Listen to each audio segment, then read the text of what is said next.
2017 Fiat 124 Spyder Fix It Again, Tokyo. When Mazda debuted the surprisingly lightweight 4th generation MX-5 Miata, it detailed an obsessive campaign to cut needless mass in the tiny sports car. We won't go into all of those measures here, but for one of our favorites, the 2016 Miata's pared back, clipped corners. Essentially, Mazda lopped the corners off of the car because corners are useless and detract from featherweight roadsters. And looking at Fiat's all-new and Miata-based 124 Spyder, it would appear as though the Italians didn't much care for saving a few pounds and added back the Miata's corners and then some in the name of what else style. Underneath, the 2017 Fiat 124 Spyder is a new Miata.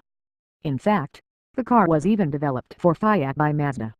Yet the Fiat version is appreciably differentiated, at least externally and more so than we originally assumed, and it clearly aims for a richer clientele than Mazda's hardcore roadster. Pretty for pretty's sake. Where the Mazda is all sexy curves, sharp Japanese detailing, and functional touches, the Fiat is, well, classically Italian. Those corners Mazda sacrificed on the altar of lightweight are yanked out and squared off front and rear, taffy pulled into a modern interpretation of the original Fiat Spyder's natty design. The body sides are traditionally rendered, even upright, and punctuated only by a single horizontal character line spanning the front fenders and tail lights with but a single Coke bottle pinch at the trailing edge of each door. Even the mostly round headlights are scooped out of the front fenders and faired in, just like the peepers on the original Spyder. At first glance, the tail lights resemble those on Maserati's latest products. Study the old 124, however, and the unit's canted, pinched shapes will have you thinking Fiat once more. Dimensionally, while the Fiat and the Mazda share the 90.9-inch wheelbase, the former is 5.5 inches longer overall. That figure may seem minor, but on the 124, it makes for substantially different proportions, with a longer and flatter rear and a more upright grille situated farther from the windshield. Like most every other exterior design cue, the six-sided upper grille apes the original 124's, although from some angles the gaping lower intake gives the Fiat's face an unflattering resemblance to the Dodge Dart Smug. Compared with the Miata, the 124's fenders reach 0.2 inch wider, while its roof is a negligible 0.1 inch lower. Yet who cares about the roof when it's meant to be stowed most of the time? Alright, because you insist, we'll tell you that the folding cloth roof operates the same way the Miata's does.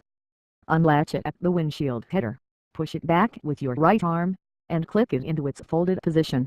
When it's time to raise it, yank the release handle over your right shoulder, wait for it to spring up slightly, then swoop it forward and latch it down. Simple, although given the 124's upscale bent, the power-operated roof might have been more appropriate. Same, yet different and turbocharged. Underneath the pretty skin hides the MX-5's backbone chassis, comprised largely of aluminum and high-strength steel.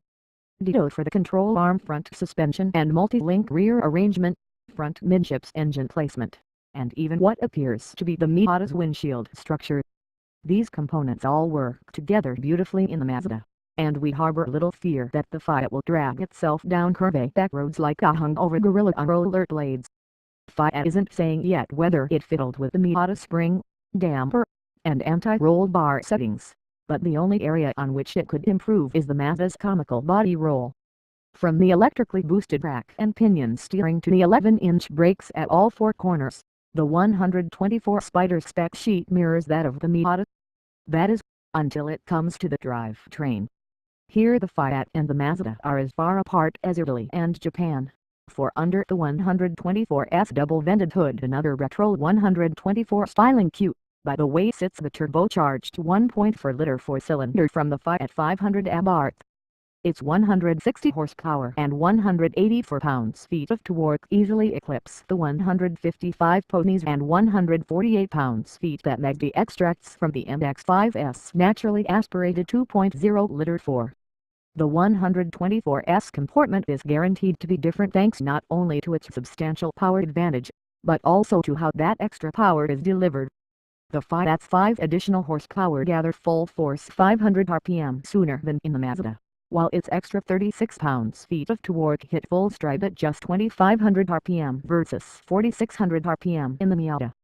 Fiat matches the torque-rich turbo engine to a 6-speed manual with taller ratios than in the 2016 MX-5 but uses a shorter 3.45:1 final drive ratio borrowed from the automatic transmission Miata. The 124S optional ASIN 6-speed automatic features the same ratios as the Mazda's slush box, albeit paired with an even shorter 3.58:1 final drive. For reference, the Miata employs a 2.87:1 rear end on stick shift models and a 3.45:1 on the automatics. In the all-important weight category, Fiat's stated curb weight for the 124 Spyder with the manual is 2436 pounds, or 104 pounds heavier than Mazda's claim for an equivalent Miata. Between the automatic versions, the Fiat is 95 pounds beefier. Besides flaunting a little more bodywork, don't forget the 124 also rocks a turbo. There really isn't any extra content, and the interior is identical to the Mazda's save for the steering wheel badge and the seat covers. When it goes on sale in summer 2016, the Spyder will come in Classica and Lasso flavors. To save you the trip over to Google Translate, those trim levels are classical and luxury in American. Classica versions include the 6-speed manual transmission, 16-inch wheels, halogen headlights, dual exhaust outlets, power mirrors, power windows, power locks, push-button ignition, cruise control, air conditioning, cloth seats, and a 6-speaker sound system. The automatic transmission is optional, as is a technology package with a 7-inch touchscreen Mazda's touchscreen, along with its redundant center console control interface, a backup camera, and proximity key. The Lasso includes the tech package goodies and adds the automatic as standard as well as automatic headlights, a silver-colored roll bar, rain-sensing windshield wipers, automatic climate control, heated leather seats, and 17-inch wheels. An optional comfort and safety collection sprinkles in auto-dimming mirrors, heated door mirrors, a garage door opener, blind spot monitoring, rear cross-traffic detection, and rear parking sensors. The Zuti Premium package bundles the comfort and safety gear with adaptive LED headlights, LED daytime running lights, the Miata's Bose audio system with headrest speakers, Sirius XM satellite radio, navigation, and an alarm. Of greater interest to retro buffs are the Mopar stripe kits that will be offered through dealers, which will be available in black, carbon fiber look, and Italian red/white/green color schemes. Sign us up. The front strut tower brakes and aluminum foot pedals round out the functional options. Pricing is still to come, but figure on this being one of the few things Fiat doesn't copy from the original, which cost $3,265 when new in 1968. The only certainty is that the 124 Spyder will be dearer than the Miata.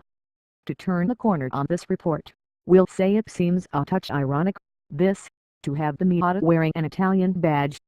After all, the success of Mazda's resurrection of the traditional roadster in 1990 is at least partially attributable to its widely touted reliability, which stood starkly juxtaposed to old-school British and Italian sports cars, which derived a great deal of their romance from being finicky machines. Our point is, can an affordable Italian roadster that starts every time the ignition button is pressed still beguile? The market will tell, but we'll never complain about access to too many compact, lightweight, pretty roadsters.